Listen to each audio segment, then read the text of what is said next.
We have the students of 11th class. We have already discussed some main issues of the chapter, the address.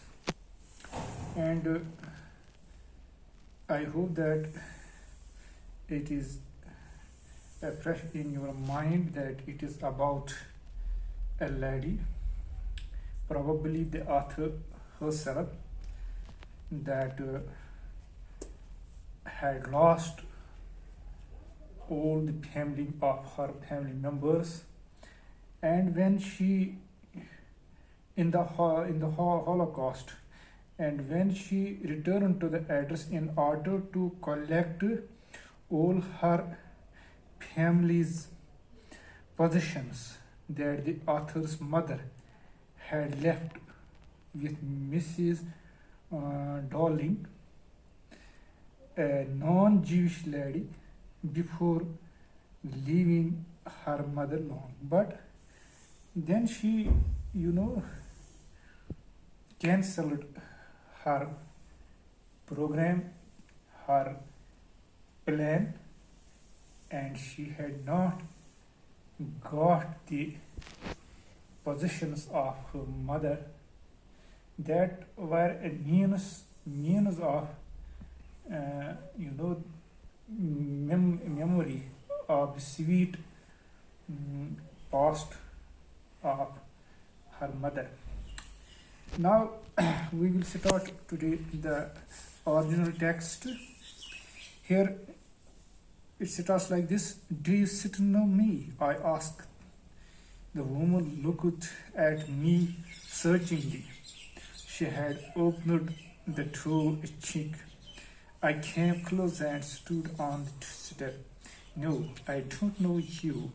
I'm Mrs. S.'s daughter."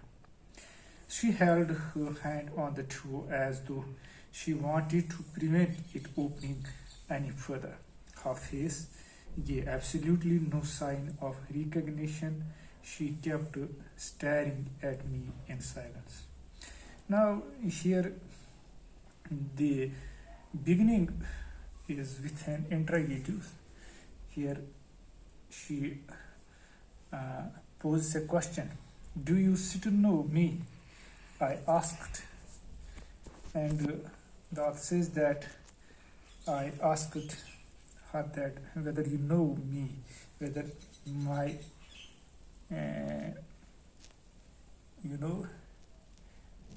this you remember me. The woman looked at me. It means that whenever there is look, arrive, laugh, we use at preposition. Look at. The woman looked at me searchingly. She was looking as she was searching something, the signs of her identity she has in her mind. She was matching them. She was trying to make the link of the signs to those signs which are already in her mind. And she had opened the door. I think she opened the door with a sound. I came closer and stood on the step. And the author came closer and stood on the step. "No, I don't know you." But she, after examining her body posture, her facial features, after that she announced that she do not know the author. The author said that she had replied that I am Mrs. S.'s daughter. Actually, you know that she was the lady who refused, or who informed her that she did not know her. Now The author told her that I am Mrs. S's daughter.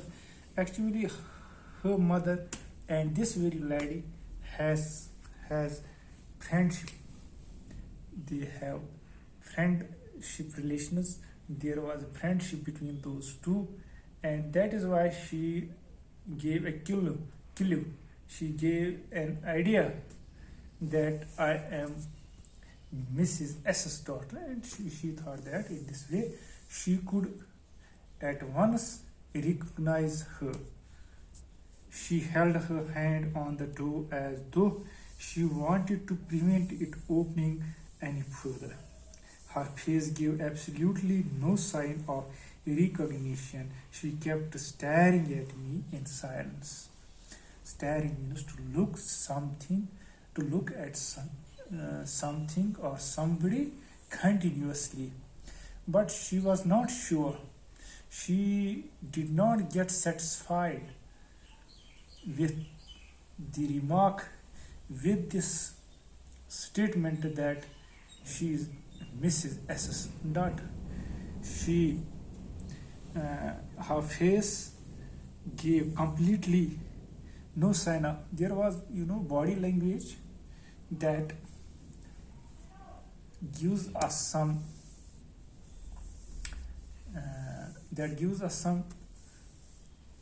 this idea, or says us some things about somebody.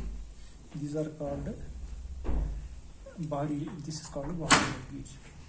And when someone greets someone, if someone meets someone, if her face or his face shows some wrinkles, it is a sign of that she is or he is not in a mood to welcome the guest or the person who have arrived. And when someone scatters smile, it means it is body language that indicates that the person to whom you go to meet is happy, feels happiness with your arrival. These are body languages. But the body language of that lady says that she did not recognize the author. She kept staring, and she continuously was looking at the author, but in a silent mood. Perhaps I was mistaken, I thought. Perhaps it isn't her. Now the author was herself puzzled that whether I have come to a right person or not. And she was sure she has caused a doubt that it might be the person to whom I should not have come. And I had seen her only once, fleetingly, and that was years ago. And she thinks that I was not much accounted, because she had seen the lady only once, and then there was a gap of 1 year. It was most probable that I had rung the wrong bell. The woman let go of the door and stepped to the side. And the author was not sure, but she was doubtful that it is possible that she had not come at the right door, to the right home, to the right person. And the woman let go, and that very woman have now go. She went back and stepped to the side. She was wearing my mother's green knitted cardigan. But there was one proof that she was wearing author's mother's green knitted cardigan. The wooden buttons were rather pale from washing. She saw that I was looking at the cardigan and half hid herself again behind the door, but I knew now that I was right. but with this dress that the author recognized, identified that it was the dress that her mother used to wear. And this also, even the lady understood that that is author is looking at this dress, and she tried to hide it. But on the other side, the author was now satisfied that he has not come to a wrong person, a wrong place, but the lady to whom he had come is the right person. Thank you. This she